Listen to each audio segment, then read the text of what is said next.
दोस्तों, जिस प्रकार से मध्य प्रदेश भर्ती परीक्षाओं में प्रश्न पूछे जा रहे हैं वर्तमान में, उस बात को ध्यान रखते हुए मध्य प्रदेश पर्वत श्रेणियाँ आज मैं आपके लिए लेकर आ चुका हूँ, जो आपकी हर एग्जाम्स में महत्वपूर्ण हैं, जो मध्य प्रदेश में होती है दोस्तों। क्योंकि एमपी जीके का ये ऐसा टॉपिक है जो हर बार पूछा जा रहा है दोस्तों।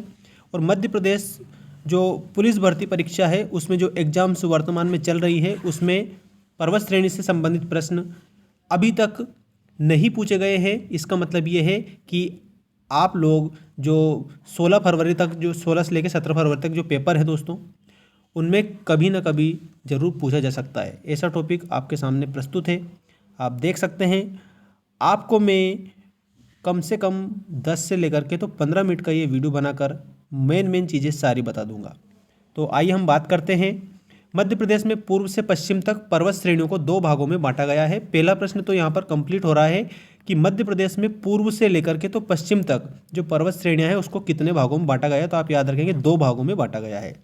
उन दोनों भागों का नाम है, एक तो है सतपुड़ा पर्वत श्रेणी और दूसरी है विंध्याचल पर्वत श्रेणी। आप देख सकते हैं ये जो नक्शा है उसमें आपको क्लियर दिखाया गया है। एक तरफ सतपुड़ा पर्वत श्रेणी आपको दिखाई गई है, ये आप ध्यान रखें, ठीक है। और एक तरफ विंध्याचल पर्वत श्रेणी आपको दिखाई गई है। अब इसमें जितने भी आपके पर्वत हैं वो सारे पर्वत आ जाते हैं दोस्तों सतपुड़ा और विंध्याचल में। अब देखिए यहाँ पर एक बात आपको गौर करनी है, ये आपका मालवा का पठार है और ये जो अरावली पर्वत है यहाँ पर, ये मध्य भारत का पठार है जिसको बुंदेलखंड पठार, ठीक है।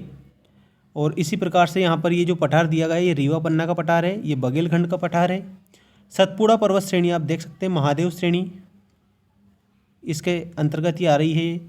इस प्रकार से पर्वत श्रेणियाँ हैं। चलिए अब बात कर लेते हैं मुख्य बिंदुओं पर। सर्वप्रथम आपको यहाँ पर ध्यान रखना है, सतपुड़ा पर्वत श्रेणी, ये पर्वत श्रेणी ग्रेनाइट और बेसाल्ट की चट्टानों से निर्मित है।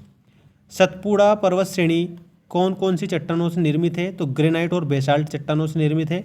सतपुड़ा एक ब्लॉक पर्वत है, ये भी आपको याद रखना है। कैसा पर्वत है? तो ब्लॉक पर्वत है, जिसके उत्तर में नर्मदा और दक्षिण में ताप्ती नदी बहती है। उत्तर में, सतपुड़ा के उत्तर में कौन सी नदी है? तो आप बताएंगे नर्मदा है।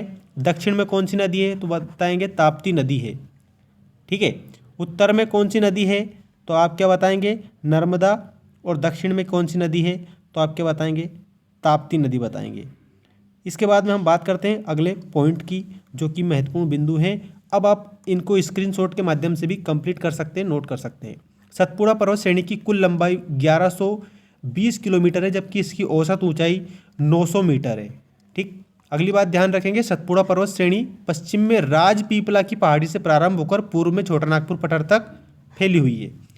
पश्चिम में कहाँ से शुरू होती है? तो राजपीपला की पहाड़ी से शुरू होती है और छोटा नागपुर पठार तक फैली हुई है, यह आपको ध्यान रखना है।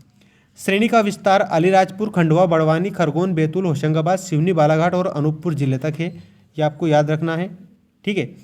वैसे अगला पॉइंट देखिए, इस पर्वत श्रेणी को 3 भागों में बांटा गया है। इस पर्वत श्रेणी को कितने भागों में बांटा गया है? तो यहाँ पर आपको याद रख लेना, इस पर्वत श्रेणी को 3 भागों में बांटा गया है। 3 ही भागों के नाम ये इस प्रकार हैं। सबसे पहला तो है राजपीपला श्रेणी, दूसरी मध्य सतपुड़ा श्रेणी और तीसरी है मैकाल श्रेणी। ये सतपुड़ा पर्वत श्रेणी है जिसको 3 भागों में बांटा गया है। इस बात को भी वो पूछ सकते हैं कि सतपुड़ा पर्वत श्रेणी को कितने भागों में बांटा गया है, तो आप याद रखेंगे 3 भागों में बांटा गया है। इसके बाद में देखिए, सबसे पहली है राजपीपला पर्वत श्रेणी। इसके अंतर्गत क्या आता है? यह पर्वत श्रेणी गुजरात के राजपीपला से मध्य प्रदेश के बुरहानपुर तक फैली है। गुजरात के राजपीपला से स्टार्ट हो रही है और मध्य प्रदेश के बुरहानपुर तक ये फैली हुई है राजपीपला पर्वत श्रेणी। इसके बाद में इस पर्वत श्रेणी का विस्तार पश्चिम में राजपीपला की पहाड़ी, अकरानी की पहाड़ी, मछुआर की पहाड़ी और बीजागढ़ की पहाड़ी और असीरगढ़ की पहाड़ी तक है। इसके बाद में अगले हम बात करते हैं मध्य सतपुड़ा श्रेणी। राजपीपला के बाद में मध्य जो सतपुड़ा श्रेणी है उसमें क्या क्या मूल बिंदु हैं, ये आप ध्यान देंगे अच्छे से, स्क्रीनशॉट के माध्यम से भी कंप्लीट कर सकते हैं। इस श्रेणी का विस्तार राजपीपला से मैकाल तक है। इस श्रेणी को महादेव श्रेणी ग्वालीगढ़ कालीभीत की पहाड़ी तक में बांटा गया है।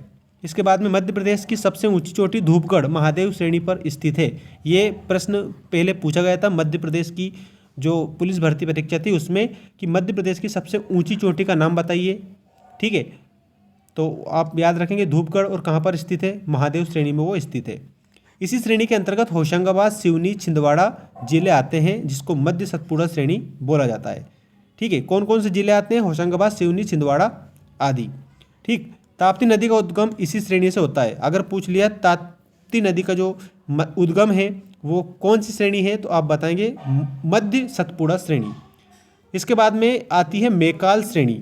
ठीक है, मैकाल श्रेणी आप ध्यान देंगे, ये सतपुड़ा श्रेणी का पूर्वी भाग है जो मध्य प्रदेश के पूर्वी दक्षिण में फैला हुआ है। ये सतपुड़ा पर्वत श्रेणी का कौन सा भाग है, तो आप बताएंगे पूर्वी भाग है जो मध्य प्रदेश के दक्षिणी पूर्वी में फैला हुआ है, मतलब दक्षिण पूर्व में फैला हुआ है। कहाँ पर फैला हुआ है, दक्षिण पूर्व में, दक्षिण पूर्व में फैला हुआ है। इसके बाद में आपको याद रखना है बालाघाट, अनूपपुर, डिंडोरी जिला तक इसका विस्तार है। नर्मदा, सोन और जोहिला इसी पर्वत श्रेणी से निकलती है। अब देखो, नर्मदा भी पूछ ली, सोन भी पूछ ली, अगर जोहिला पूछ ले तो आप बताएंगे कि मैकाल पर्वत श्रेणी से निकलती है। जोहिला ये नदी कहाँ से निकलती है, तो मैकाल पर्वत श्रेणी से निकलती है। इस पर्वत श्रेणी की सबसे ऊंची चोटी अमरकंटक है। ये आपको याद रखना है कि अगर प्रश्न बना कि मैकाल श्रेणी की सबसे ऊंची चोटी जो पर्वत चोटी है वो कौन सी है, तो आप बताएंगे अमरकंटक है जिसकी ऊंचाई 1127 मीटर है। अब हम बात करते हैं विंध्याचल पर्वत श्रेणी की।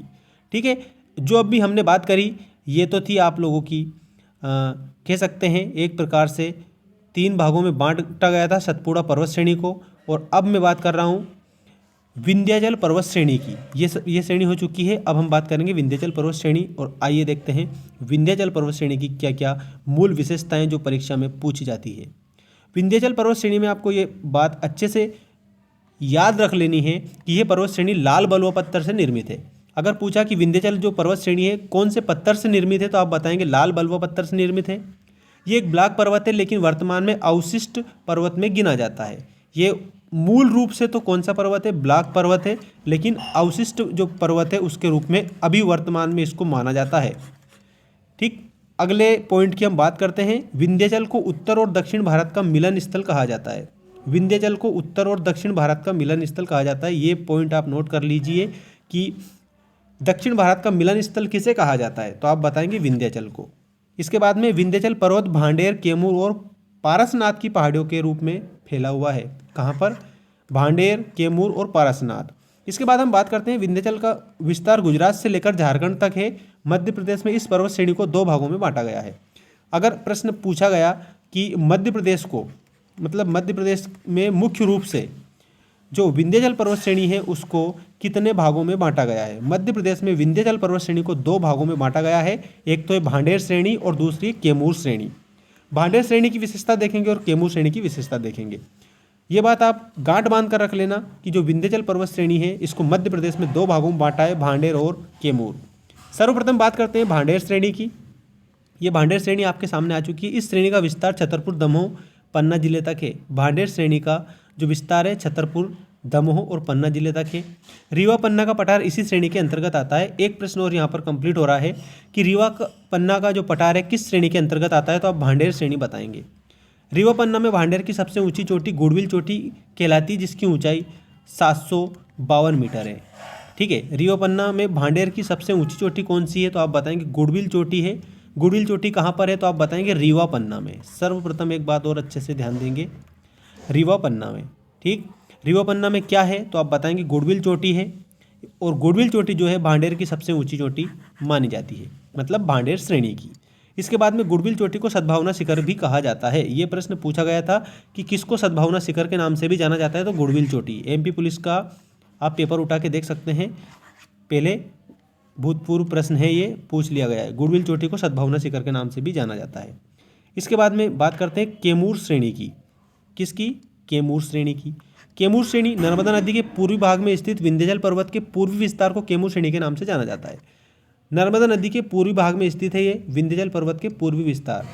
तो विंध्याचल पर्वत का जो पूर्वी विस्तार है उसे क्या कहा जाता है, तो कैमूर श्रेणी के नाम से उसे जाना जाता है। इसका निर्माण बलुआ पत्थर एवं पवार चट्टानों से हुआ है। कौन से पत्थर से हुआ है, बलुआ पत्थर। और चट्टानें कौन सी है, तो पवार चट्टानें हैं। उनकी औसत ऊंचाई 450 से लेकर के तो 600 मीटर के मध्य है। किसकी, कैमूर श्रेणी की। इसके बाद हम बात करते हैं अगला पॉइंट जो मूल और मोस्ट इंपॉर्टेंट पॉइंट है, आप अच्छे से ध्यान देंगे ये यमुना और सोन नदी के जल विभाजक हैं। ठीक है, यमुना और सोन नदी के जल विभाजक है, इसमें आपको याद रखना है। नेक्स्ट पॉइंट, प्रदेश में इसका विस्तार सीधी, सतना, रीवा, पन्ना और छतरपुर जिले में है। ठीक, तो आपको ऐसे प्रश्न पूछ सकते हैं कि जो कैमूर श्रेणी है, कैमूर श्रेणी का विस्तार निम्नलिखित में से कौन कौन से जिले में है? तो आप बताएंगे सीधी, सतना, रीवा, पन्ना और छतरपुर। सीधी, सतना, रीवा, पन्ना, छतरपुर, ये आप ध्यान देंगे। और इसके बाद में टोंस नदी इसी श्रेणी से होकर बहती है। जो आपको ध्यान देना है कि जो कैमूर जो नदी है, मतलब जो कैमूर श्रेणी जो है आपकी, कैमूर पर्वत श्रेणी जो है, उससे कौन सी नदी बहकर निकलती है? तो टोंस नदी बहकर निकलती है। ठीक, इसके बाद हम बात करते हैं लास्ट पॉइंट की। सोन नदी ने श्रेणी को दो भागों में बांट दिया है। सोन नदी ने किस श्रेणी को दो भागों में बांट दिया है? तो आप क्या बताएंगे? कैमूर श्रेणी। ठीक है, कैमूर पर्वत श्रेणी। ये जो पर्वत से रिलेटेड मोस्ट इंपॉर्टेंट जो प्रश्न थे मैंने आपको बता दिए हैं। अगर आपको इसका PDF चाहिए तो आप कमेंट करके ज़रूर बताइए। कैमूर श्रेणी देख सकते हैं, इसका आप एक स्क्रीनशॉट ले सकते हैं जिसने भी स्क्रीनशॉट नहीं लिया है। और अच्छे से जो मेन टॉपिक थे वो मैंने इसमें आप लोगों के लिए अरेंज कर दिए हैं। भांडेर श्रेणी की भी हमने इसमें बात करी। और ये जो है विंध्याचल की जो मुख्य दो पर्वत श्रेणियां हैं, और मैकाल पर्वत श्रेणी, मध्य सतपुड़ा पर्वत श्रेणी, राजपीपला पर्वत श्रेणी, ये पर्वत श्रेणियाँ जो है ये सतपुड़ा पर्वत श्रेणियाँ की मुख्य श्रेणियाँ हैं दोस्तों। और ये इससे रिलेटेड एक भी प्रश्न अगर आया ना तो आपके पूरे के पूरे कंप्लीट इसी के माध्यम से हो जाएंगे। ठीक है, सतपुड़ा पर्वत श्रेणी और विंध्याचल पर्वत श्रेणी मध्य प्रदेश की पर्वत श्रेणियों के अंतर्गत ये मुख्य रूप से पूर्व से पश्चिम तक दो भागों में इसको बांट दिया गया है। ये लास्ट में आपको बता रहा हूँ। तो मिलते हैं दोस्तों नेक्स्ट वीडियो में। सब्सक्राइब जरूर करिए, और आपको अगर वीडियो पसंद आया तो आप बताइए कि क्या आपके लिए इसी प्रकार के जो MPGK की जो जानकारी है, जो मोस्ट इम्पोर्टेंट जानकारी जो एग्ज़ाम में पूछी जाती है, क्या आपके लिए हम और लेकर आएँ। ये आपका मध्य प्रदेश से रिलेटेड पहला वीडियो था। तो आप ज़रूर फीडबैक दीजिए, कमेंट करके बताइए कि आप लोगों को जानकारी कैसी लगी। और इसी से रिलेटेड अगर और भी आपको वीडियो चाहिए तो बिल्कुल आप कमेंट करके हमें बता सकते हैं, और अपना फीडबैक अवश्य दीजिए। मिलते हैं दोस्तों नेक्स्ट वीडियो में, जिसमें आप लोगों के लिए और भी अच्छी जानकारी होगी और उसके मूल में आप लोगों का फीडबैक रहेगा। ठीक है, आप जिस प्रकार से कहेंगे उसी प्रकार के आपको वीडियो उपलब्ध करवा देंगे, लेकिन शर्त ये है कि वो मध्य प्रदेश GK का होना चाहिए, क्योंकि मध्य प्रदेश GK का जो मूल जो परीक्षा में पूछे जाने वाले टॉपिक है हमारे पास में सारे के सारे उपलब्ध हैं। मिलते हैं नेक्स्ट वीडियो में, धन्यवाद।